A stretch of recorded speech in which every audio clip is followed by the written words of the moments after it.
بسم اللہ الرحمن الرحیم. آپ سب کو بہت خوش آمدید. Thank you for being here today.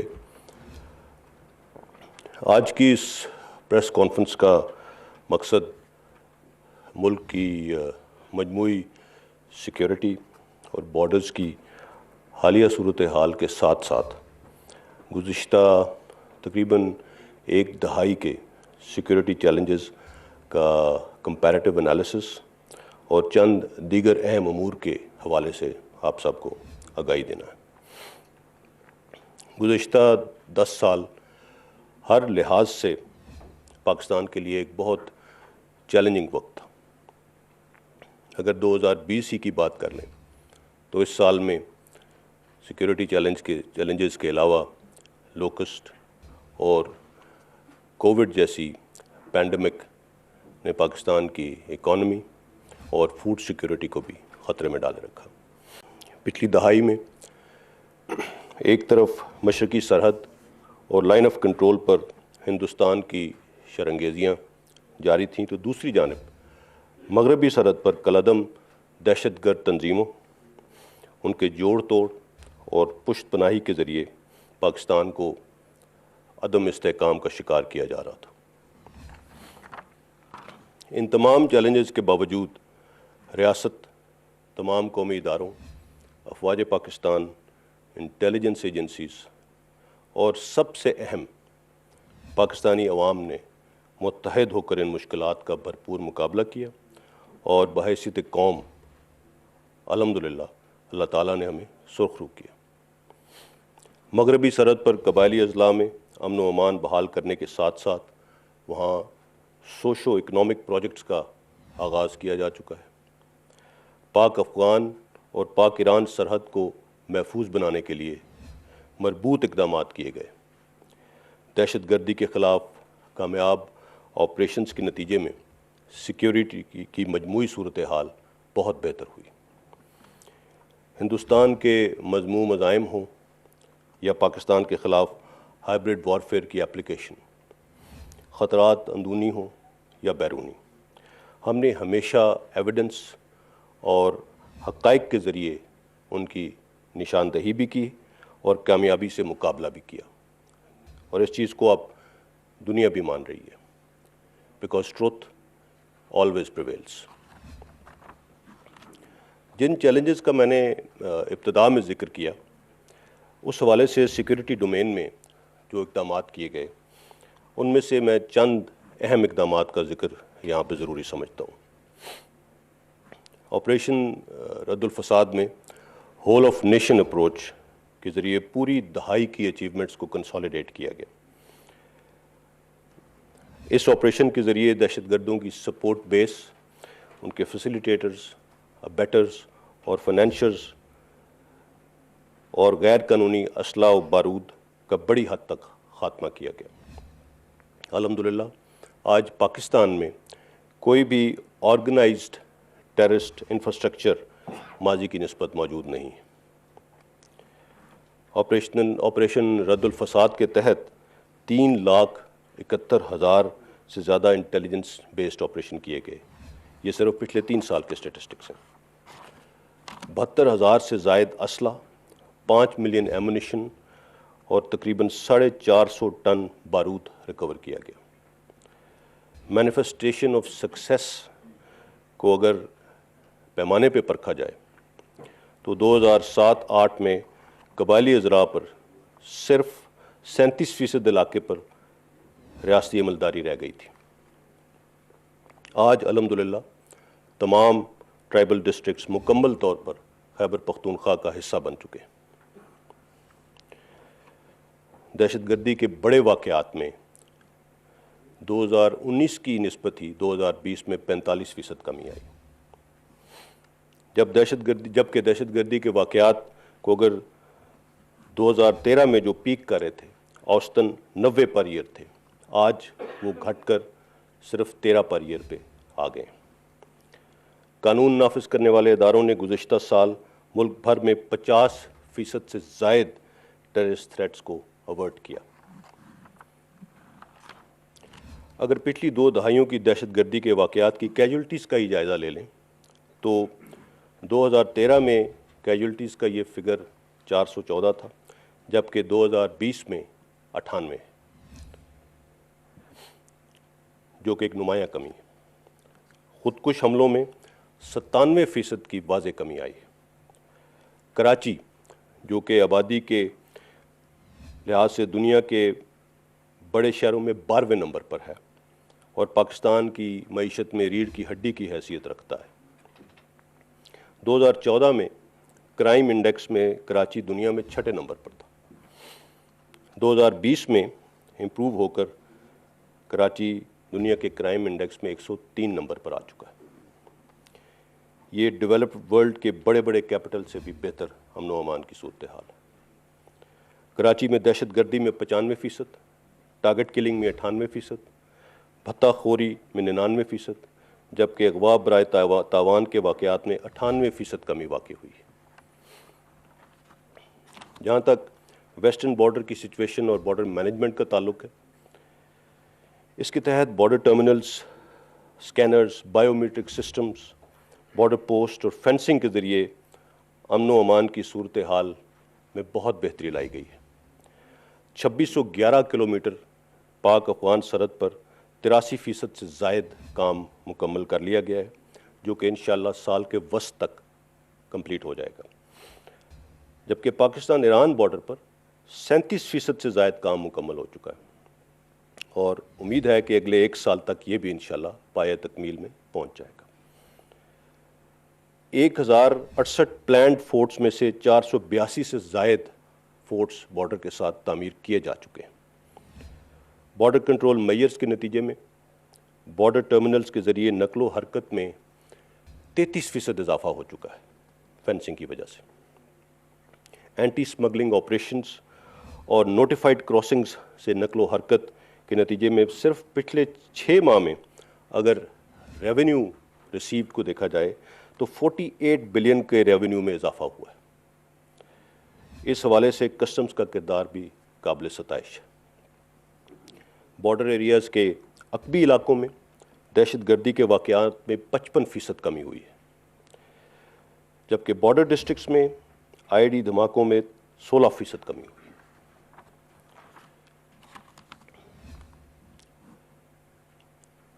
اب تھوڑی بات انڈیا اور لائن آف کنٹرول کی۔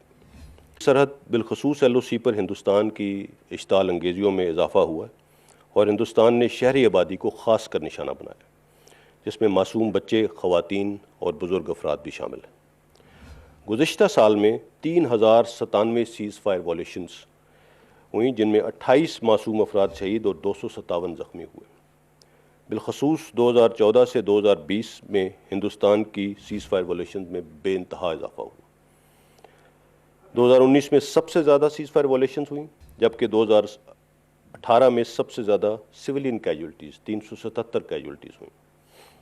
پاکستان آرمی نے ہندوستان کی خلاف ورزیوں کا ہمیشہ بھرپور جواب دیا ہے۔ اس کے نتیجے میں ہندوستان کو بھاری جانی اور مالی نقصان بھی اٹھانا پڑا۔ اب کائنیٹک تھریٹ کی واضح ناکامی کے بعد ہندوستان نے نان کائنیٹک ڈومین یعنی 5th جنریشن وارفیئر کا سہارا لیا۔ اس 5th جنریشن اور ہائبرڈ وارفیئر کے خطرے کے حوالے سے آرمی چیف نے گاہے بگاہے بات چیت بھی کی اور وقتاً فوقتاً ہم آپ کو اس چیلنج سے آگاہ بھی کرتے رہے۔ ہندوستان کی پاکستان میں دہشت گردی کے ثبوت ایک ڈوزیر کی صورت میں دنیا کے سامنے لائے گئے۔ اس کے علاوہ حال ہی میں EU ڈس انفارمیشن لیب رپورٹ کے نتیجے میں ناقابل تردید شواہد سامنے آ چکے ہیں۔ ہندوستان کی اس ڈس انفارمیشن کیمپین کو اگر ڈائسیکٹ کیا جائے تو اس سے پہلے یہ جاننا ضروری ہے کہ پچھلی 2 دہائیوں میں پاکستان اور ہندوستان کن معاملات میں مصروف تھے۔ گزشتہ 20 سالوں کے دوران پاکستان نے دہشت گردی کے خلاف ایک کامیاب جنگ لڑی اور ایک ذمہ دار ریاست ہونے کا ثبوت دیا۔ کائنیٹک ڈومین میں 1200 سے زائد آپریشنز کے ذریعے ہر قسم کی دہشت گرد تنظیموں کا خاتمہ کیا گیا۔ 18,000 سے زائد دہشت گردوں کا کلاں کما کیا گیا۔ لیگل اور لافے ڈومین میں انتہا پسندی اور دہشت گردی کے خاتمے کے لیے نہ صرف قانون سازی کی گئی بلکہ ایک جامع حکمت عملی کے تحت ان تنظیموں کے خلاف ایکشن لیے گئے۔ بین الاقوامی امن کی کاوشوں کے لیے 1100 سے زائد القاعدہ کے دہشت گردوں کو پکڑا یا مارا گیا، 70 سے زائد ممالک کے ساتھ انٹیلیجنس شیئرنگ کی گئی، اور اس دوران پاکستان نے 83,000 سے زائد قربانیاں دیں اور اس میں $126 بلین تک کا معاشی نقصان بھی اٹھایا۔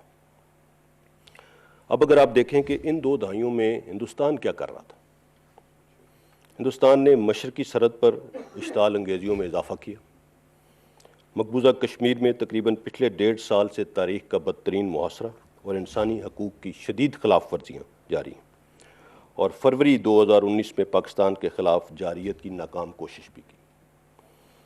ان تمام واقعات کے شواہد عالمی اداروں نے دنیا کے سامنے رکھ دیے۔ Financial crime enforcement network کی بھارت کے 44 بینکس کی منی لانڈرنگ اور ٹیرر فائنینسنگ، UNHRC اور جنیوا اور جینوسائیڈ واچ کی ہندوستان کی بدترین ریاستی دہشت گردی اور انسانی حقوق کی پامالی کے حوالے سے چشم کشا انکشافات حال ہی میں EU ڈس انفارمیشن لیب کی رپورٹ میں آئے ہیں۔ ان کی کئی شواہد سامنے آ چکے ہیں۔ اس تمام جعلی نیٹ ورک کو دہلی بیسڈ شری واستو گروپ چلا رہا تھا، جو تھنک ٹینکس اور فیک NGOs اور جعلی میڈیا آؤٹلیٹس کے ذریعے اس کرمنل ایکٹیویٹی کو 15 سال سے جاری رکھے ہوا تھا۔ اس میں fake news outlets, fake media groups بھی شامل تھے۔ ان NGOs اور فیک NGOs کے ذریعے UN اور UNHRC میں مختلف پاکستان مخالف ایونٹس اور ڈیمونسٹریشنز منعقد کروانا اور موٹیویٹڈ کانٹینٹ کے ذریعے پاکستان کی ساکھ کو متاثر کرنا شامل تھا۔ اس موٹیویٹڈ کانٹینٹ کو EU کرونیکل سمیت دیگر فیک میڈیا کے ذریعے شائع کیا جاتا تھا۔ لیجیٹیمیسی کے لیے ہندوستان کی نیوز ایجنسی ANI کے ذریعے دیگر تمام فیک میڈیاز پر وائرل کیا جاتا اور اسے مین اسٹریم انڈین میڈیا کو اور سوشل میڈیا کے ذریعے ایک ٹرو سٹوری کے طور پر کیری کیا جا رہا تھا۔ ان کی ایکٹرز میں را سے تعلق رکھنے والی اگلایا کمپنی ہے، جو کہ ایک سائبر انٹیلیجنس اور ہیکنگ میں مہارت رکھنے والی فرم ہے۔ EU ڈس انفارمیشن لیب نے جن UN ایکریڈیٹڈ اور تھنک ٹینک انفراسٹرکچر گروپس کا جائزہ لیا ہے، اس کے مطابق حقیقت میں یہ NGOs کسی اور مقصد کے لیے رجسٹر کرائے گئے تھے، لیکن ان کو ریزریکٹ کر کے پاکستان مخالف بیانیے کے لیے استعمال کیا جا رہا تھا۔ اس 15 سالہ کیمپین کا اگر جائزہ لیا جائے تو اس میں پاکستان کی ساکھ کو بری طرح سے متاثر کیا گیا۔ 6 مختلف ڈومینز میں پاکستان کو ٹارگٹ کیا گیا، جس میں terrorism, economy, diplomatic, fomenting chaos, Kashmir اور سوشل ایشوز۔ یہ تھے ان کے مین ٹارگٹس اس پوری ڈس انفارمیشن کیمپین کے۔ اگر میں صرف اس میں سے 2 ہی آپ کو ایکسپلین کروں، کشمیر کے محاذ پر ایک طرف تو بھارتی جارحیت کو چھپایا گیا اور دوسری طرف آرٹیکل 370 کے خاتمے کے حوالے سے بے تحاشا جعلی مواد اور کشمیریوں کے حق میں بہتر قرار دینے کی کوشش کی گئی۔ یورپی پارلیمنٹ کے اراکین کو ذاتی حیثیت میں مقبوضہ کشمیر کا دورہ کرایا گیا، تاہم انہیں EU کا آفیشیل ریپریزنٹیٹو ظاہر کیا گیا۔ اسی طرح اگر ہم سوشل ایشوز کی طرف آ جائیں، اقلیتوں اور خواتین کے حوالے سے EU کرونیکل کے ذریعے جھوٹا پروپیگنڈا کیا گیا اور پھر اس کی بنیاد پر EU پارلیمنٹ میں پاکستان مخالف ریزولوشنز موو کی گئیں۔ ان تمام ایریاز میں پاکستان کے عالمی امیج کو نقصان پہنچایا گیا اور UN اور EU جیسے معتبر اداروں کی آنکھوں میں دھول جھونکنے کی کوشش کی گئی اور پاکستان مخالف ایجنڈے کو فروغ دیا گیا۔ EU ڈس انفارمیشن لیب کی رپورٹ کے مطابق اگر اس کیمپین کے اثرات کا جائزہ لیا جائے تو 1 سے 6 کی سکیل میں یہ 6 کا سکور حاصل کرتی ہے، جو کہ پروپیگنڈے کی سب سے اونچی سطح ہے، جس کے دائرے میں پالیسی لیول اور شدت پسندی پھیلانے تک تمام اقدامات آ جاتے ہیں۔ اور یہ سب کچھ اس میں ہمیں کوئی شک نہیں ہے کہ ہندوستانی ریاست کی پشت پناہی پہ کیا جا رہا تھا. Now this should serve as a call to action for decision makers to put in place relevant framework to sanction actors and governments abusing international institutions, influencing decision makers, and misleading world opinion. Now coming over to the security dividend of what we have been able to achieve in the last 10 years. Khyber Pakhtunkhwa اور بلوچستان میں جو کہ خاص طور پر دہشت گردی کا شکار رہے، وہاں اب ترقیاتی منصوبے جاری ہیں. بلوچستان میں کچھ عرصے سے ملک دشمن قوتیں امن و امان کی صورتحال کو خراب کرنے کے درپے ہیں، تاہم پاکستان کے سیکورٹی ادارے ان عزائم کو ناکام بنانے کے لیے شب و روز مصروف ہیں. کلیئر اینڈ ہولڈ کے مراحل سے گزرتے ہوئے اب ہم بلڈ اینڈ ٹرانسفر کے مراحل کی جانب گامزن ہیں. بلوچستان میں 199 ڈیولپمنٹ پروجیکٹس جن کی لاگت تقریباً 601 بلین ہے، اس کا آغاز کیا جا چکا ہے. اس میں ہیلتھ کے 10، ایجوکیشن کے 18، ایگریکلچر کے 20 اور ٹرانسپورٹ کے 42 اہم منصوبے شامل ہیں. یہ تمام منصوبے اس سیکیورٹی ڈویڈنڈ کی بدولت ہے جس کے لیے ہم نے پچھلی 2 دہائیوں میں قربانیاں دی ہیں. اسی طرح خیبر پختونخوا کے قبائلی اضلاع میں 31 بلین روپے کی لاگت سے 883 ترقیاتی کاموں کا آغاز ہو چکا ہے. اس میں ایجوکیشن کے 268، ہیلتھ کے 70، کمیونیکیشن انفراسٹرکچر کے 15 اور اریگیشن کے 30 میجر منصوبے شامل ہیں. اسی طرح اگر ہم پچھلے 1 سال میں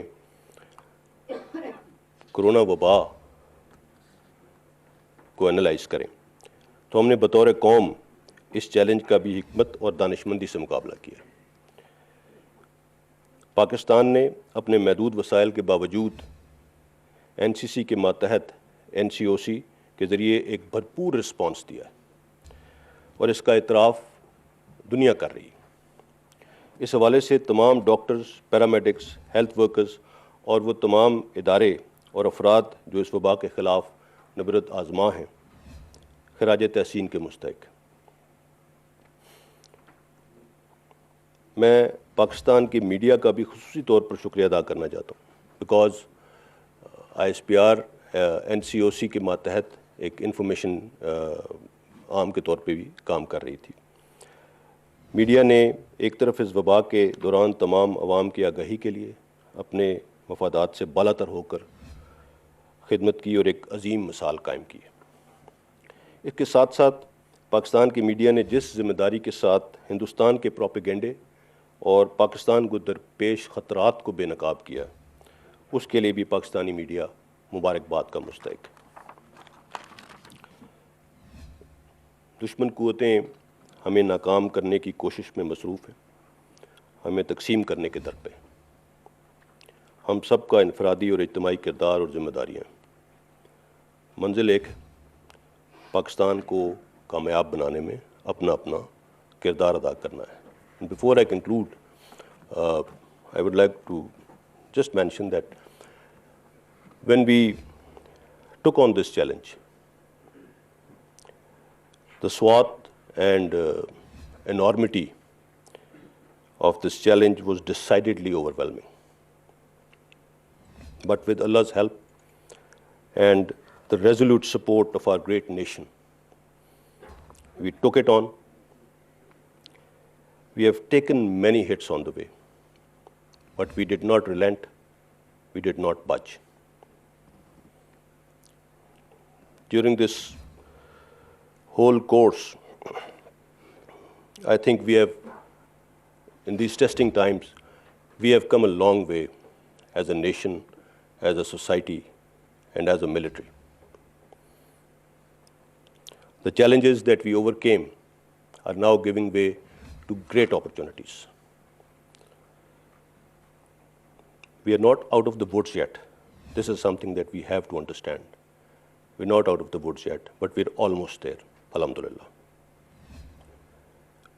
more important thing is that during all this, we have stayed the course. We have stayed the course, and inshallah, we will stay the course, no matter what. Thank you very much.